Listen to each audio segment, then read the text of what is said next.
sharing a story, something I read a few years ago that always stuck with me.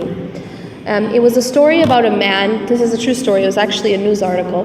It was a man who went to the dentist because he was in a lot of pain. It was excruciating pain, and when he went to the dentist told him that he had an infection. But this man didn't have insurance, and unlike Canada, in the US, health insurance is quite expensive. And so the man was prescribed 2 medications. One medication was an antibiotic, which was going to actually address the infection itself. The second medication was a painkiller, and that was going to take away the pain or numb the pain. But of course doesn't address the infection. Well, he could only afford one of the medications. And so the medication that he chose was the painkiller. And the reason he did that was because he just didn't want to feel the pain anymore. He wanted it to be numb. And so what happened is he took the painkiller but not the antibiotic. He didn't treat the actual infection, he only treated the pain. He only numbed the pain. And what happened to this particular individual is that the infection spread. So although he was numbing the pain, the infection spread and it ended up going to his brain and it killed him. And so he died of this infection. Now, why did this stick with me so much? Because I felt like it was an analogy, it was a metaphor of how we are with our emotional and psychological pains. That oftentimes we have these emotional pains, we have these psychological pains, and all we want to do is treat the symptoms. We want to numb the pain. We don't necessarily go to the root of the pain, the cause of the pain. We live in a world right now where there's so many different ways to numb our pain, so many different ways to numb our emptiness, because there's something missing in our lives. We feel that at a global level. And so what happened is, because it wasn't, the actual root cause was not addressed, he ended up dying of that ailment. Okay? Now, we in our lives, we face trials, we face difficulties.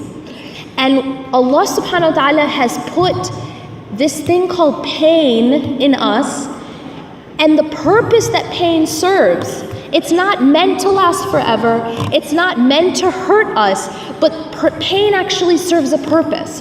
And the purpose that pain serves is as an indication that there's something we need to change. It's almost like a wake-up call, right? If a person has a heart condition, how are they going to know they have a heart condition? People don't see inside their chests. You can't see your heart. You can't see that your arteries are clogged. So how does a person know that they have a heart condition? And the answer is, the only way that they know they have a heart condition is because of the severe chest pain that they feel.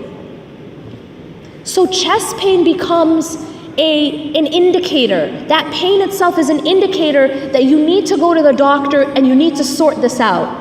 So it's telling you, it's motivating you to make a change.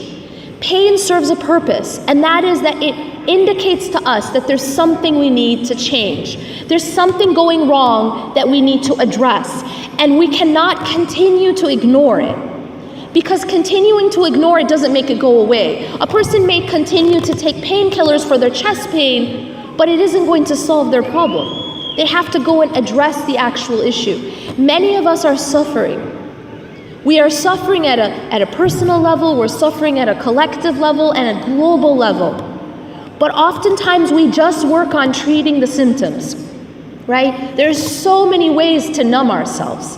Yes, there's drugs and alcohol, and now we have new tools, social media, etc. We have this constant stimulation now, where it's almost just numbing us so we don't have to think, so we don't have to feel anymore. So we can just distract ourselves. And of course there's every episode of every show ever invented on Netflix, etc. And you can just kind of binge watch now, right? And these are all different ways that we numb ourselves. But we haven't addressed the actual issue. And what is that issue? What are some of the things that we are suffering from? Why do we suffer at a very deep level? And I'm going to list 5 reasons why I believe that we suffer. 5 reasons how, or 5 ways in which We sabotage our own happiness. And that is, the first is that we starve ourselves spiritually. So what happens to a body when it starves? So what happens when you physically starve yourself? Well, you're going to feel pain, first of all. You start to feel the pain in your stomach. And eventually you will get sick and weak. And eventually you will die if you starve yourself for long enough. So physically, when you starve yourself, you feel that the effects. It's the same thing spiritually. That when you starve yourself spiritually, you will feel the effects. How do we starve ourselves physically or spiritually? The way in which we starve ourselves spiritually is that we do not take in the spiritual oxygen that is necessary to sustain ourselves. And that spiritual oxygen is the dhikr of Allah subhanahu wa ta'ala. Having Allah's in our lives, remembering Allah a lot. That remembrance of Allah is the oxygen and the food and the water of our souls. And when a person is deprived of that, first and foremost through the salah, when a person is deprived of that type of oxygen, that type of food, then they suffer spiritually. And that spiritual suffering manifests itself in different ways in our lives, through different types of emotional suffering and psychological suffering. And so when we neglect the remembrance of Allah, either salah or the book of Allah or the afkar that the Prophet ﷺ has prescribed for us, when we start to turn our back on those things, it's like turning your back on oxygen. It's like turning your back on food and water. You suffer internally. You suffer spiritually. And there's another thing that we're doing that's making us suffer spiritually, and that is just like the body needs to be cleaned. The soul and the heart also needs to be cleaned, because we're told by the Prophet ﷺ that the heart is like anything. It rusts sometimes. It gets, every time we commit a sin, a black spot is put on our hearts. And if that spot is not clean, it remains. And then the next time we commit a sin, another black spot. Until the heart becomes covered with this dirt, covered with these black spots. Can you imagine a person who says, I don't need to take a shower today because I did that last October? Can you imagine what would happen? No one would be able to be near that person, right? And why is that? Because the dirt and the sweat on that individual would be so intense that they would actually reek. And this is what happens to a person's soul and a person's heart that is not cleansed through istighfar and tawbah. That repentance is the way in which we cleanse our hearts. If a person is not regularly making istighfar, the Prophet ﷺ used to make istighfar 100 times a day in one narration. And he is the Prophet ﷺ. So if we're not regularly cleaning our hearts through istighfar and tawbah, then it's like a person who isn't taking a shower regularly. A person who takes a shower once a year or only does it in Ramadan, right? What's going to happen to that person? They're going to become very, very dirty and very sick. And that's what happens to the heart, the spiritual heart, when it is not regularly cleansed. And so it must be fed, you must be oxygenated through the remembrance of Allah, through salah, and it must also be cleansed through istighfar and tawbah.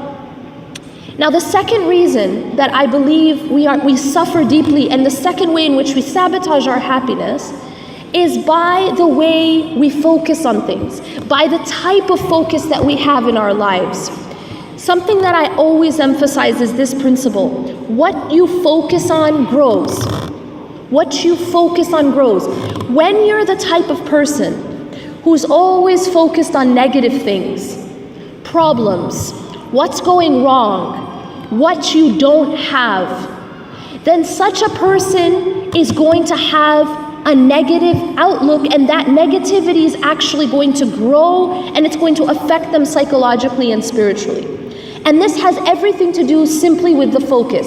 And I love using this example. There was this picture I saw, very illustrative, right? At the top it had a little boy. And this little boy is holding one slice of cake. And he's so happy. And then underneath is another picture of another boy, and he's holding an entire cake, but there's one slice missing, and he's sad.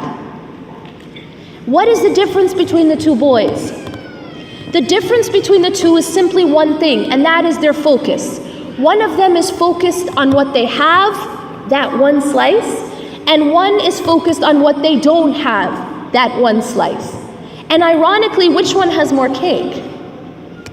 The bottom one, who's sad, actually has more slices of cake. But because his focus is on what's missing, he's actually in a negative state. He's sad.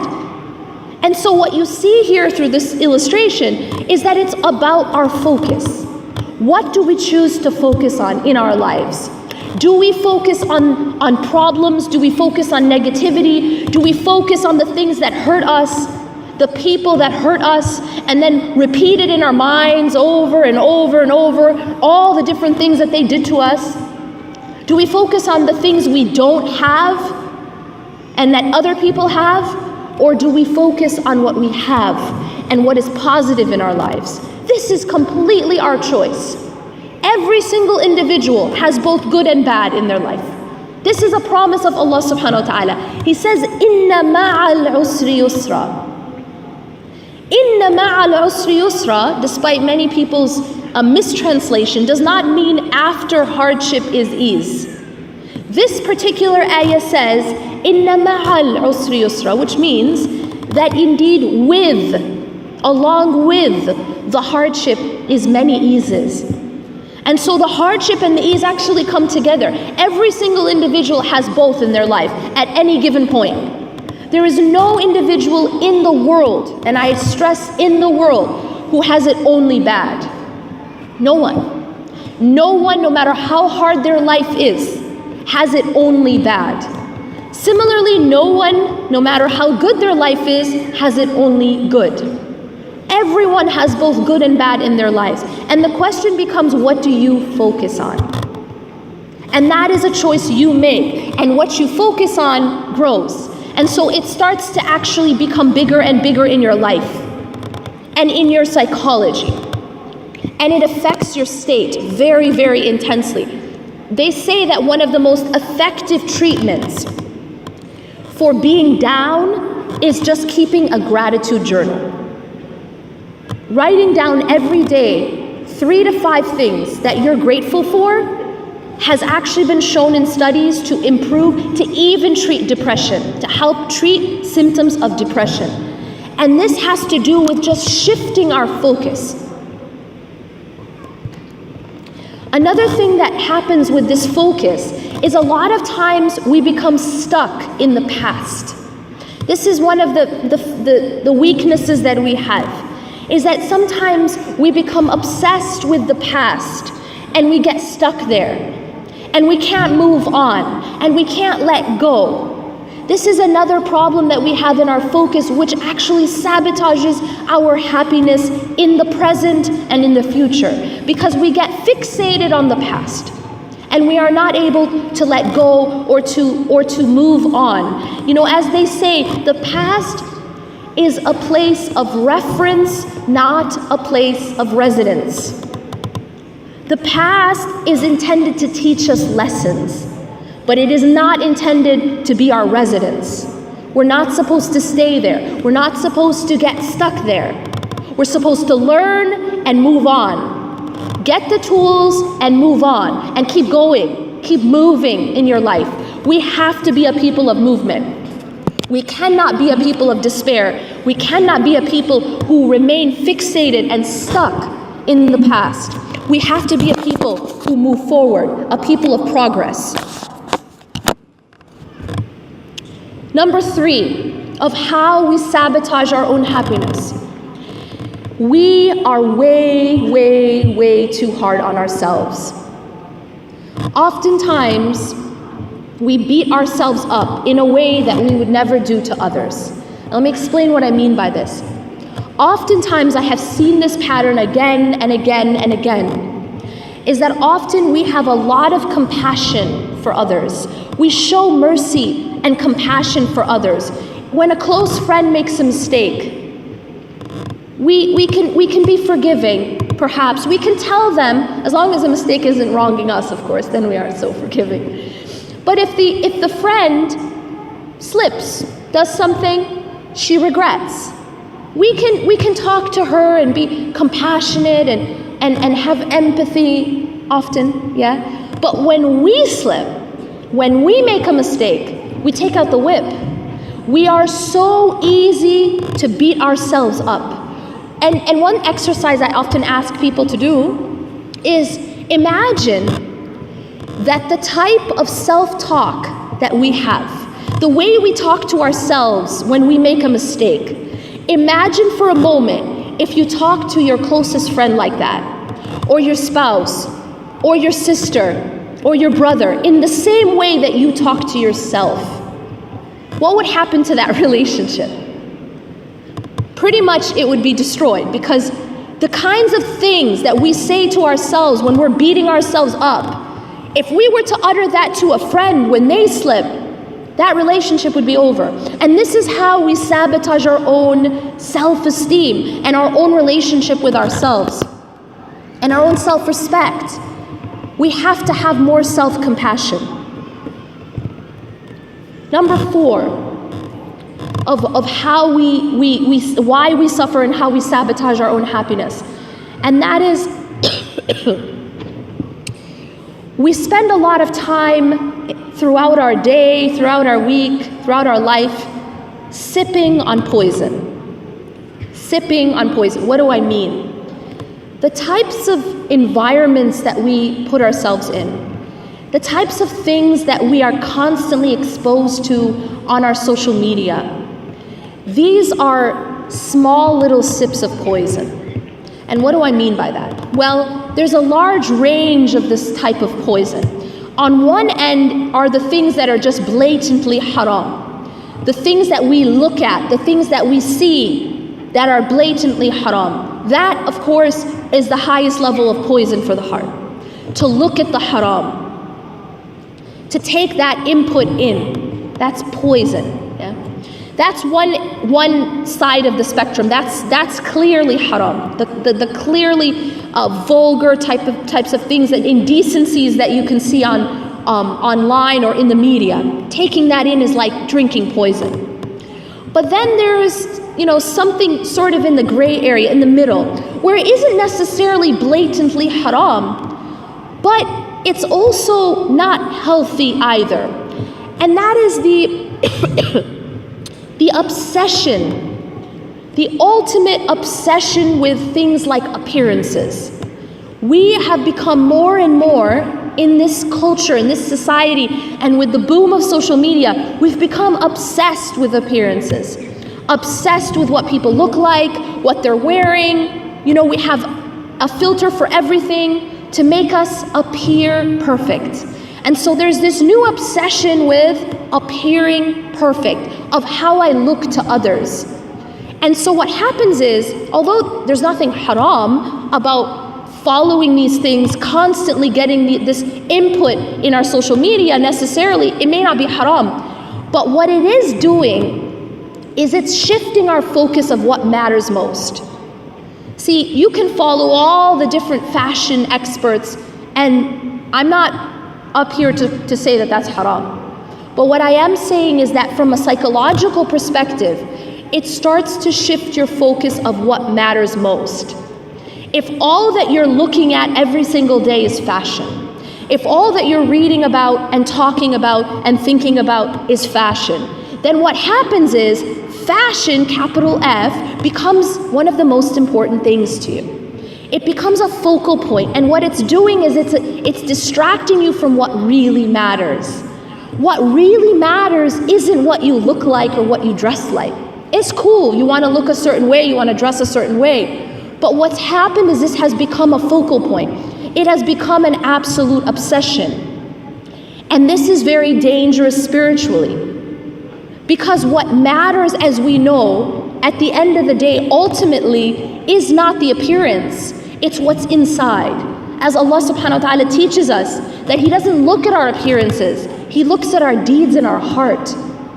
And so what's happened is that when we are constantly bombarded with just everything in the media being about looks and about fashion and about how you appear, and you have to be perfect. And if you're not perfect, then, fix it with a filter or fix it with some sort of, surgery. Do something to make it perfect. And this is what we're constantly bombarded with.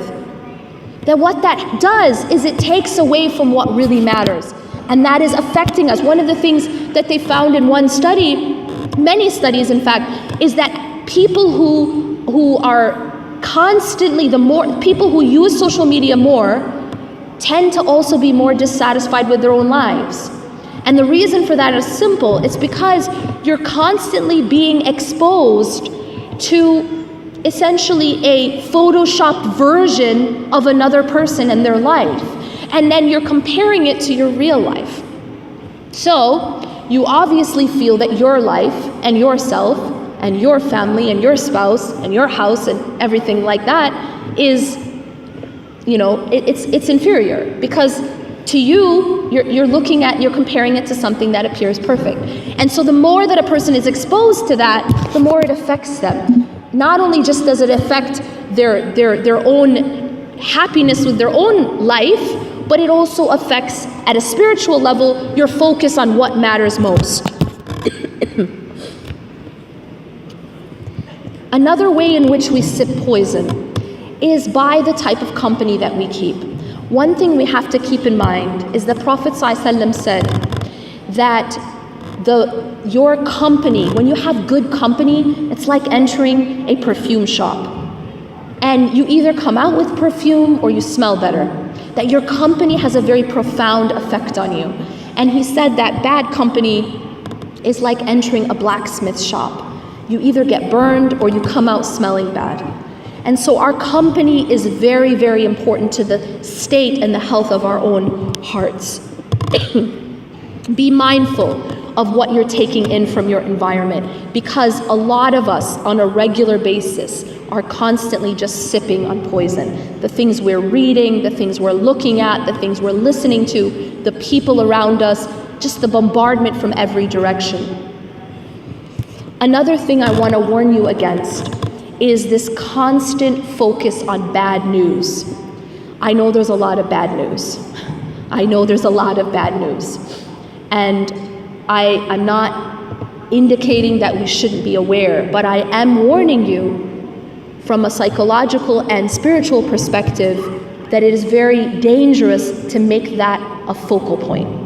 When a person becomes focused on only bad news, like their entire news feed is all bad news,